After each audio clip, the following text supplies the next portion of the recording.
ஓம் சாயிராம். ஸ்ரீ சாயியை பணிக. அனைவருக்கும் சாந்தி நிலவட்டும். நல்லதே செய்வோம், நல்லதே நடக்கும். சாய்ராம். நேத்திக்கு உலக இதய தினம்னு சொல்லி சொன்னாங்க. இதயமே இதயமே, யாருக்கு தான் இந்த படம் பிடிக்காது? எல்லாத்தோட ஃபேவரட்டான படம். 19ஸ்லன்னு நினைக்கிறேன், எப்பன்னு தெரில அது. ஆனால் சூப்பரான படம், முரளி சார் நடித்த படம். இந்த இதயமே இதயமே பாட்டு எனக்கு ரொம்ப பிடிக்கும். உங்களில் யாருக்காவது பிடிக்குமான்னு சொல்லுங்க. அந்த பாட்டு மூலியமா தான் மாமா மனசுக்குள்ள ஸ்ட்ராங்காக வந்தார். சரிங்களா? இப்போ பார்த்தீங்கன்னா, ஒரு நாள் சிவன் ராத்திரி அப்போ நாங்கள் மலைக்கு போயிருந்தோம். எப்போவுமே வருஷம் வருஷம் சிவன் ராத்திரிக்கு மலைக்கு போவோம். போயிட்டு கீழே போயிட்டு வரும்போது பார்த்தீங்கன்னா, நான் போயிருந்தேன். அப்போ எங்கள் சித்தி ஒருத்தவங்க சொன்னாங்க, இந்த மாதிரி மதி கல்யாணம் பண்ணிக்க ஆசைப்பட்றான், என்னம்மா சொல்கிறேன்னாங்க. இல்லை இல்லை, சொந்தக்காரங்களில் கல்யாணம் ஆகாதுன்னு ஜாதகத்தில் சொன்னதான் அம்மா சொன்னாங்க. அதனால் அவரை வேற யாராவது இருந்தாங்கன்னா பண்ணிக்க சொல்லுங்க அப்படின்னு அந்த சித்திக்கிட்ட நானே சொல்கிறேன். ஆனால் அவர் வந்தார். வந்தோடனே எங்கள் அம்மா கூட பேசிட்டு இருந்தாங்க. நான் எதுக்கும் பேசவே இல்லை. நல்லா இருக்கேம்மான்னு கேட்டார். நல்லா இருக்கேன்னு சொன்னேன். சொன்னேன், என் மனசு தான் மாறி போயிடுச்சு. அவங்களுக்கு சொல்லலான்ட்டு இருந்தேன். எங்க சித்தி சொன்னாங்க, அவன் சாமியே கும்பிட மாட்டாமா, உன்னை பார்க்கறதுக்கு தாம்மா அவன் அங்கிருந்து வந்தான் அப்படின்னு சொன்னாங்க. வரேன்னு சொன்னான் அப்படின்னு சொன்னாங்க. அஜிச்சோ, சாமி கும்பிடாதவர் நம்மளை பார்க்க வராரே அப்படின்னு சொல்லிட்டு, சரி அவர் நம்மளே டைரக்டா சொல்லிடலாம். நம்ம தான் கோயம்புத்தூர்ல பிறந்தனால எல்லாத்துக்கும் கூட கொஞ்சம் தைரியமா பேசுவோம்னா, கொஞ்சம் கொஞ்சம் பேசுவேன். ஆனா ரொம்ப பேச மாட்டேன் அப்படின்னு நினைச்சிட்டு இருந்தேன். கடைசியில பார்த்தா அவர் கூட பேசவே இல்லை. இவர் கேட்ட கேள்விக்கு மட்டும் பதில் சொல்லிட்டேன். கடைசியில எங்க அம்மா கூட தான் பேசிட்டு இருந்தாங்க. அப்ப என் மனசு தான் மாறிடுச்சு. அவரை பார்த்தோன்னா அப்படியே டோட்டலா மாறிடுச்சு. 4 மணிக்கெல்லாம் மலையை விட்டு கீழே இறக்கி விட்டுருவாங்க. 4:30 மணி ஃபர்ஸ்ட் பஸ்ல உட்காந்தோன்னா அப்படி அழுகிற உட்காந்து, எதுக்குன்னே தெரியல. இதயமே இதயமே பாட்டு அவன் எடுத்தோன்னே காலங்காத்துல சோகப்பட்டு தான் போடணுமா, ஓட்டோன்னே கண்ணுலேருந்து எங்கேருந்து தான் தண்ணி வந்துச்சோ அப்படி எழுத. அப்போ எங்கள் சித்தி சொன்னாங்க, சரி சாமி அழுகாத, மதியவே கட்டி வச்சிடலாம் அப்படின்னு சொன்னாங்க. எங்கள் அப்பா ஒன்றுமே சொல்லல. பார்த்துட்டு எதுக்குடா இந்த பிள்ளை இப்படி அழுகுது அப்படின்னு நினச்சிக்கிட்டாரு. அப்புறம் எப்படியோ கல்யாணம் பண்ணியாச்சுன்னு வச்சுக்கோங்களேன். நேற்று கூட பார்த்தீங்கன்னா அது மாதிரி தான் வச்சு அவர் ஃபோட்டோ வச்சு தான் ஸ்டேட்டஸ் போட்டேன். ஏன் நான் இப்படி சொல்கிறேன்னா, இந்த இதயத்துக்குள்ளார நம்ம ஸ்ட்ராங்கா நம்ம லைஃப் லாங் வரவங்கள மட்டும்தான் உள்ள புகுத்தணும். எல்லாத்தையும் சகவாரியா உள்ள விடவே கூடாது. சரியா?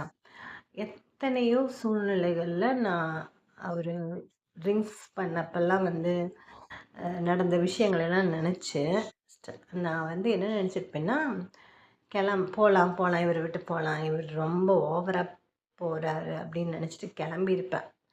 ஆனால் கிளம்பலான்னு முடிவு பண்ணி போகலான்னும் போது ஒரு விஷயம் என்னை தடுக்கும். என்னென்னா, அவர் தெளிஞ்சு எந்திரிச்சார்னா என்ன தான் தொலைவுவார். ஒரு வேளை நான் இல்லைன்னா சத்தியமாக அவர்னால உயிரோடு இருக்க மாட்டார் அப்படின்னு எனக்கு தெரிஞ்சது, உறுதியாக தெரிஞ்சது.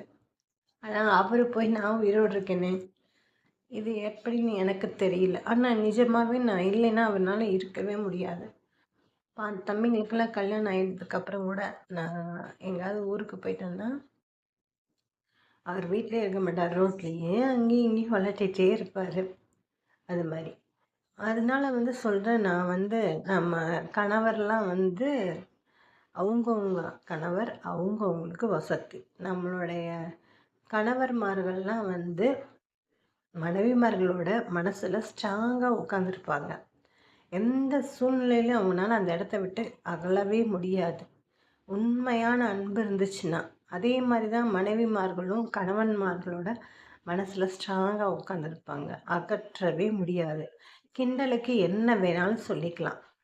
ஆனால் ஒரு விஷயம் நான் சொல்கிறேன். நான் அந்த ஸ்டேஜ் எல்லாம் கடந்து இப்போ தனிச்சிருக்கிறனால சொல்கிறேன். என்ன சொல்கிறேன்னா, தயவு செய்து யாரும் எந்த காரணத்துக்காகவும் சண்டை போடாதீங்க. ஏன்னா நான் கூட நிறைய டைம் சண்டை போட்டிருக்கேன். ஏன் இப்படி பண்ணீங்க, ஏன் அப்படி பண்ணீங்கன்னா பேசியிருக்கேன். ஆனால் இப்போ நினைப்பேன், அப்படி பேசியிருக்க கூடாதோ, இப்படி பேசியிருக்க கூடாதோன்னு. இன்னைக்கு யாருக்கிட்ட போய் பேச முடியும்? நம்மளுக்குன்னு நிரந்தரமா இருக்கிற ஒரு ஃப்ரெண்டு நம்மளுடைய கணவனோ மனைவியோ மட்டும்தான். அதனால அந்த அழகான இதயத்துக்குள்ள 1000 விஷயங்கள் நினைவுகள் புதைஞ்சு போய் கிடந்திருந்தாலும் அதுக்கெல்லாம் சிம்மாசனம் போட்டு உக்காந்துருக்கிற ஒரே ஜீவன் வந்து யாருன்னா நம்மளுடைய கடவுள் தான். சரியா? அதுக்கு அடுத்து இது யாருன்னா நம்ம நினைக்கிறது வந்து நம்மளுடைய கணவனோ மனைவியோ மட்டும்தான், வேற யாருமே கிடையாது.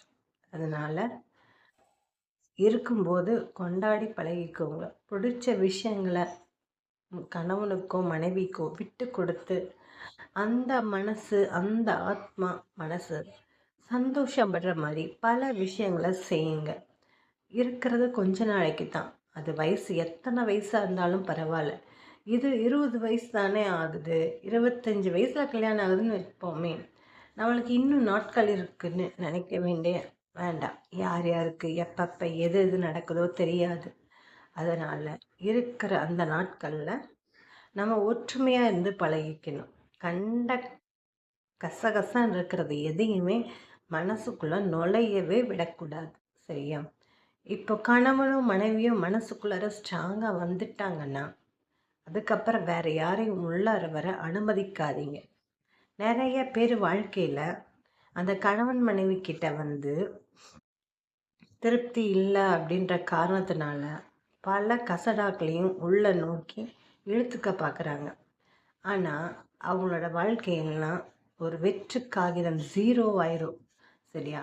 எந்த ஒழுக்கம் எங்கே தவறு செய்யுதோ அந்த இடத்துல ஒரு மனிதனுடைய வாழ்க்கை 0 ஆயிரும். அதை மறுபடியும் +1 போடவே முடியாது. ஏன்னா ஒழுக்கன்றது ஒழுக்கம் விழுப்பம் தரும் தான் சொல்லியிருக்காங்க. அதனால பார்த்தீங்கன்னா ஒழுக்கமாக இருக்கிறது மட்டும்தான் வாழ்க்கைக்கு முக்கியமான விஷயமா இருக்கு. ஒழுக்கம் கெட்டவங்க யாருமே வாழ்க்கையில முன்னேறினதா என்னைக்குமே சரித்திரமே கிடையவே கிடையாது. ஒருத்தரை கூட காமிக்க முடியாது நமக்கு தெரிஞ்ச விதத்துல. அதனால என்ன சொல்றேன்னா, நம்ம கசகசன்னு எல்லாத்தையும் மனசுக்குள்ளார நுழையவே விடக்கூடாது. அது புனிதமான ஆத்மா, அந்த புனிதமான இதயம் ஒரு நம்மளுடைய அனைத்து விதமான உடல் உறுப்புகள்லையும் ராஜா மாதிரி இருக்கிறது அது ஒண்ணுதான். செயல்பட வைக்கிறது அது செயல். ராஜான்களாம், குடும்ப தலைவன்களாம், பிக் பாஸ்ன்றது எப்படி வேணாலும் சொல்லலாம். ஆளுமை செய்யறது. சரியா? இயங்க வைக்கிறது அந்த இதயம் துடிக்கிறது நின்று போச்சுன்னா எல்லாம் அவுட். மூளை கூட பல விதமானதான் செயல்படுது. ஆனா இதயம் ஃபர்ஸ்ட் துடிக்கணுங்க. துடிக்கணும். அதுக்கு தான் சொல்லுவாங்க, தான் ஆடாட்டி கூட தான் சதையாடுன்னு சொல்லுவாங்க. எத்தனையோ பேர் நம்ம சொந்தத்தில் என்னென்னமோ சண்டை சச்சரவெல்லாம் போட்டுட்டு விட்டுட்டாலும் அந்த குழந்தைக்கும் அந்த பெரியவங்களுக்கோ தாய் தகப்பனுக்கோ எது ஒன்றுனாலும் அந்த குழந்தையோட ரத்தம் துடிக்குங்க. எங்கள் அப்பா, எங்கள் அம்மா, எங்கள் அண்ணன், என் தம்பி, என் அக்கான்னு சொல்லி துடிக்குங்க. அந்த ஒரு விதமான பாசத்தை ஏற்படுத்தக்கூடியது அந்த இதயம்தான். அந்த இதயத்தை வந்து நம்ம பொக்கிஷமாக வச்சுக்கணும். அந்த இதயத்தை நாரடிக்க விடக்கூடாது. சரியா? இதயம் சூப்பரானதுங்க. அது பூ மாதிரி. அதை எப்படின்னு போட்டு அழுத்தினோம்னா அது கசங்கி போயிடும். சரியா? அது பார்க்கறதுக்கு அப்படியே ஃப்ரெஷ்ஷாக இருக்குல்ல, அதை ரசிச்சுக்கிட்டே நம்ம வாழ்நாளுக்கு ஒழுக்க ஓட்டிட வேண்டியதான். அதை கொஞ்சம் கொஞ்சம் கையில் லேசாக அமுத்தி பிடிச்சாலும் கூட அது ஒன்றும் இல்லாமல் சப்புன்னு போயிடும். அதனால இதயத்தை பக்குவமாக ஹேண்டில் பண்ணுங்க, பொறுமையாக வச்சுக்கோங்க. அப்படியே சூப்பராக வலிக்குமா வலிக்காதோன்ற மாதிரி வச்சுக்கோங்க. அந்த நினைவுகளை மட்டும் என்றைக்கும் மனசுக்குள்ளார அசை போட்டுட்டே இருங்க. யார்கிட்டையும் சண்டை போடாதீங்க, சச்சரவு காட்டாதீங்க. யாரையும் உங்கள் கணவன் மனைவியை மீறி வேற யாரையும் உள்ள நுழைய அனுமதி கொடுக்காதீங்க. அந்த அந்த இடத்துக்கே வாய்ப்பை கொடுக்காதீங்க. ஏன்னா அது எப்படி சொல்கிறது, சமூகத்துக்கும் கஷ்டம், உங்களுக்கும் கஷ்டம். அதனால நம்ம என்னைக்குமே அது பிடிக்குதோ பிடிக்கலையோ, நம்ம கல்யாணம்னு ஒன்று பண்ணிட்டோம்னா அவங்களுக்கு ஃபஸ்ட் கடைசி வரைக்கும் நன்றியுடையவர்களாக இருப்போம். அவங்களுக்கு உண்மையான நம்மளுடைய என்ன சொல்கிறது, விசுவாசத்தை காட்டுவோம். ஒன்றும் தப்பே இல்லை. சரியா? நமக்கு கடைசி வரைக்கும் என்னை பொறுத்த வரைக்கும் என்னென்னா, இது அடிமைத்தனம் கிடையாது. சரி, நம்ம எப்பேற்பட்ட குடும்பக்காரனாக இருந்தாலும் ஒரு நாள் அவனும் மாறுவான். ஏன்னா அவன் மனுஷன்தான். சரியா? கொஞ்சமாக நம்பிக்கையோடையும் பொறுமையோடையும் நீங்கள் இருந்தீங்கன்னா உங்களுடைய எண்ணங்கள் அவங்க எப்பேற்பட்டவங்களா இருந்தாலும் மாற்றக்கூடிய வல்லமை படித்ததாக இருக்கும். நீங்கள் எப்படியெல்லாம் இருக்கணும்னு நினைக்கிறீங்களோ அதே மாதிரி அவங்க இருக்க ஆரம்பிப்பாங்க. முதல்ல உங்களுடைய எண்ணத்தை மாற்றணும். இவர் இப்படித்தான் குடிச்சிட்டு வருவார், இவர் இப்படித்தான் போட்டு அடிப்பார், இவர் அவங்க அக்கா பேச்சை கேட்குறாரு, இவர் அவங்க அம்மா பேச்சை கேட்குறாரு, இவங்க காசே கொடுக்க மாட்டேங்கிறாரு அப்படின்லாம் சொன்னீங்கன்னா அதெல்லாம் கண்டிப்பாக நடக்கும்.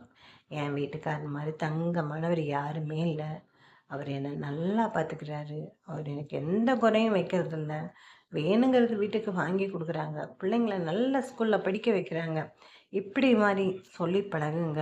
மனசுக்குள்ளே நினச்சி பழகுங்க. ஃபஸ்ட்டு மனசுக்குள்ளே நினச்சி பழகுங்க. சூப்பராக அதெல்லாம் செயல்முறைக்கு வரும். அதில் எந்த ஒரு விதமான மாற்று கருத்துமே இல்லை. சரி, நான் மட்டுமா சொல்கிறேன் இதை? சாயப்பா கூட இன்னைக்கு உங்களுக்கு சூப்பரான ஒரு பிளஸ்ஸிங்ஸை கொடுக்குறாரு. உனக்கு துயரத்தை தருவது இப்போதைய உனது நிலை அல்ல, உனது தன்னம்பிக்கை குறைந்த தன்மை, அதாவது அவநம்பிக்கை என்பதை தெரிந்து கொள். உயிர் போனாலும் தானாக போகட்டும், இருக்கும் வரை தொடர்ந்து போராடு. கோழையாக அழுது புலம்பாதே. தலைவிடியாக இருந்தால் என்ன, தலை போகும் காரியமாக இருந்தால் என்ன, இந்த வாழ்க்கையில் இந்த ஒரு தரம் மட்டும் இந்த கடினமான பாதையை கடந்து போக போகிறார். நடுப்பகுதியை தாண்டி விட்டாய், இன்னும் கொஞ்ச நேரம், கொஞ்ச தூரம்தான். சுமையை இறக்கி வைக்க இன்னும் கொஞ்சம் அவகாசம்தான். அதற்குள் அவசரப்பட்டு விடாதே. சோதனை சகிக்கிறவன் பாக்கியவான், ஏனெனில் சோதனை காலத்தில் அவனோடு நான் நீக்கமர நிறைந்திருக்கிறேன். பிரச்சனைகளை எதிர்கொண்டு போராடத் தயாராகிறவன் பாக்கியவான், யுத்த களத்தில் அவன் சார்பாக நான் நிற்கிறேன். இழிவுபடும் போது சகித்து கொள்ளும் நீ பாக்கியசாலி, அதை புண்ணியங்களாக மாற்றி நான் உன் துயரத்தில் பங்கெடுக்கிறேன் அப்படின்னு சொல்கிறாரு. என்னை நோக்கி நீ வேண்டுதல் செய்ய துவங்கிய அந்த நேரத்திலேயே உனக்கு பதில் தரும் வேலையை நான் துவங்கிவிட்டேன் என்பதையும், அதனால்தான் நீ சோதனைகளை அனுபவிக்கிறாய் என்பதையும் உனக்கு பலமுறை அறிவுறுத்தி இருக்கிறேன். இப்போது இதை நினைவுபடுத்துகிறேன்.